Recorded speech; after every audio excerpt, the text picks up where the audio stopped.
Evening. It is Wednesday, May the 1st, and I'm here for some brief comments. I hope to keep them brief. Anyway, just jump right into it. Recent news, I'm sure you've all seen, heard, that talked about the protests going on around the country. Once again, it's 2020 revisited, or so it would seem. And some things I find fascinating about it is this: they're happening a lot on college campuses where the exchange of ideas is supposed to be encouraged, where kids are supposed to learn things they may not already know, things they need to know. There are different ways of learning them. You can read about it, be lectured to by a professor. Of course, it depends on what that professor's political leanings are as to what you learn. Uh, this is also the same crowd of people who tell us that they are tolerant and inclusive and compassionate and that love will overcome hate. Oh, and by the way, let's kill all Jews, right? So, aside from the hypocrisy, the double standards, and the just absolute stupidity of these people, there are other questions that need to be addressed. One of them is, do you have the right to protest? Well, of course you do. I myself have participated in many protests, and I will probably participate in some more. So I absolutely agree that according to our First Amendment, you have a right to protest. But what does that mean exactly? Well, let's first read the First Amendment. Excuse me while I get a little closer. All right, this is from Cornell Law School, Legal Information Institute. Now, this is just the first one that popped up when I put the search in, but there are several different places you can get it. The First Amendment of the United States Constitution protects the right to freedom of religion and freedom of expression from government interference. Underlined, from government interference. It prohibits any laws that establish a national religion, impede the free exercise of religion, abridge the freedom of speech, infringe upon the freedom of the press, interfere with the right to peaceably assemble,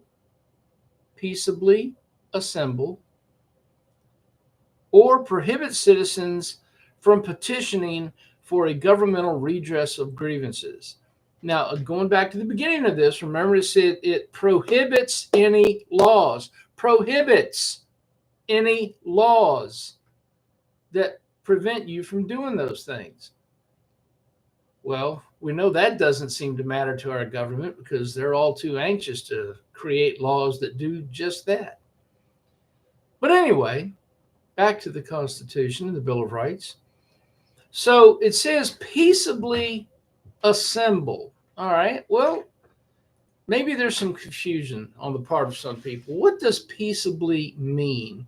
Well, let's go to the Cambridge Dictionary. Peaceably, adverb.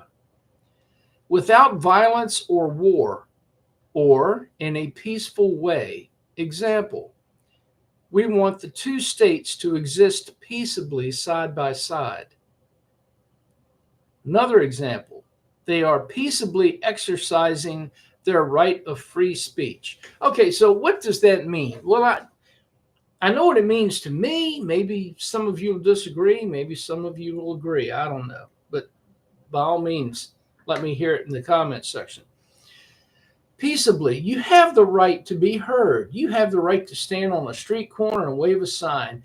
You have a right to chant whatever chant you like. I know the left loves their chants. Oh my God, if your cause must be just, if you have a cool chant, especially if it rhymes, well then that's all you need right there, and your point should be well made. But the bottom line is peaceably. You do not have a right to block a person's access or egress to their business, to another business that they may be going to, like a grocery store. You do not have a right to assault people because they disagree with you, even if they're saying something you don't like. You do not have a right to assault them. And that includes throwing things at them, spitting at them, throwing balloons at them filled with feces or urine. You do not have that right. Nothing in the First Amendment gives you that right. You do not have the right to loot someone's business. You do not have the right to set someone's business or car on fire. You do not have the right to flip cars over to make your point. You do not have the right to spray paint somebody's building with your slogans. The reason you don't have those rights is because when you do those things, you are infringing on someone else's rights. Now, any of you leftists out there, any of you college students or parents of these college students who might see this video, understand that. I don't care how just or righteous you think your cause is, that does not give you the right to infringe on other people's rights. Because once you do that, now you become the criminal. You become the lawmaker, or lawbreaker, excuse me. Freudian slip, lawmaker, lawbreaker, pretty much the same thing. So, yeah, you do have a right to protest. Like I said, and I'll post some photographs on the Facebook pages showing you some of the protests that I've been in. At none of the protests that I have attended have we done any of those things. I even attended the Virginia Citizens Defense League back in, well, some people say 2019, others 2020. I think it was 2020. Anyway, where we had several thousands of us downtown. In fact, so many that we were surrounding the Capitol. You couldn't walk for all the people down there. And with all those people and all of them carrying guns, only one person that I can remember was arrested. And it was a young woman who apparently was giving some of the police a hard time. And after they had told her to leave several times and she refused, they arrested her. Other than that, no shots were fired, no vandalism. In fact, as a friend of mine pointed out, the VCDL and its members even cleaned up the area and left it looking better than it did when we got there. I've been to Washington, D.C. for a protest. And again, there was no violence. There were no fires set. There were no stores looted. So you do absolutely have a right to be heard. And as stupid as I think these college students are, as dumb as I think their cause is, they absolutely have a right to be out there and speak their piece. But again, they don't have a right to infringe on other people's rights. Now, I've got a couple of friends who like to point out they try so hard to be even-handed and seem like they're not taking sides. And I guess I get that. But they're also devout Christians, or at least they claim to be. And so I want to point this out. They will point out to us that, oh, well, it's not everybody down there that's doing that stuff. It's just some radicals that come in there and stir things up and get people involved in it, and they cause the problems. Okay, I agree. I've seen that. I've heard the stories. I absolutely agree that there are some people that absolutely just show up to do nothing but cause trouble, where before there was none. But let me ask you this. As a Christian, if someone coerces you or someone you know to sin, are you just immediately and automatically absolved of any responsibility for that sin? Don't you still have to seek repentance and forgiveness and accept the consequences of your actions? So if I'm at a protest and I'm just waving my placard and chanting my chants, and some guy comes along and throws a rock through a window of a local business and says, hey, come on, man, we're going to go in here, steal these shoes. We're going to sock it to the man. Rage against the machine, brother.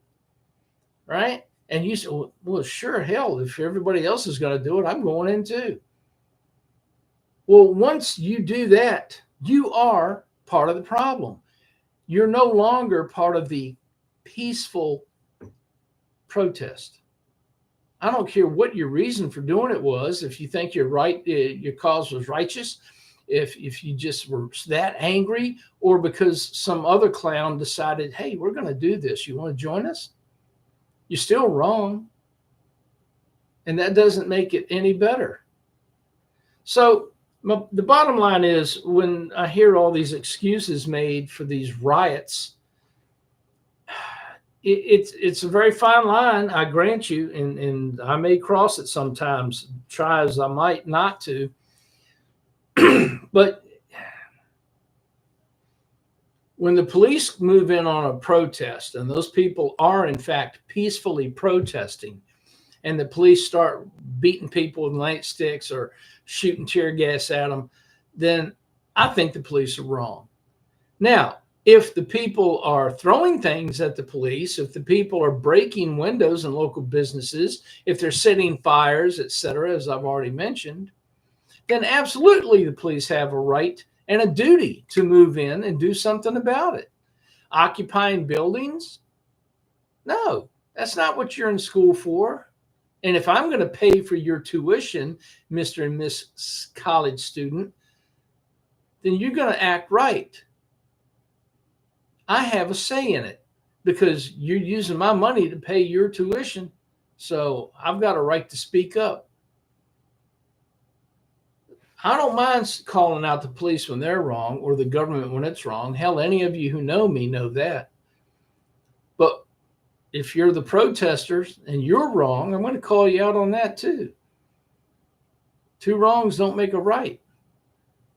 So when you're watching these protests, just be careful. Don't be one of these people who is so quick to take one side or the other that you forget about everything else that's going on.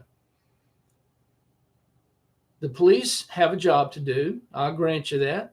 And if they do it professionally and do it properly, have you seen the video recently of I think it was a Georgia trooper, was walking this woman away from a protest, had her handcuffed, and she starts screaming at him and hollering and drops to the ground like a little 5-year-old having a temper tantrum. And he just picked her up and carried her away. He didn't beat her, kick her, just shoot her with a taser. He just picked her up and carried her to the car. You may not have liked it, but she was already under arrest.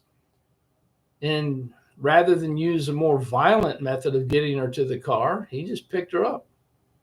I don't have a problem with it.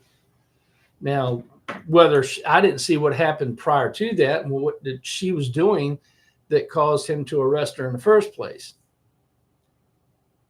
Wasn't there for that. Didn't show the video of that, so I don't know. But just, that pendulum, political justice pendulum, swings back and forth. And just be careful you don't get too far to one side or the other, that you forget that there's some stuff in the middle there. Let's be careful that we respect other people's rights just as we expect them to respect our rights. Does that make sense? Okay.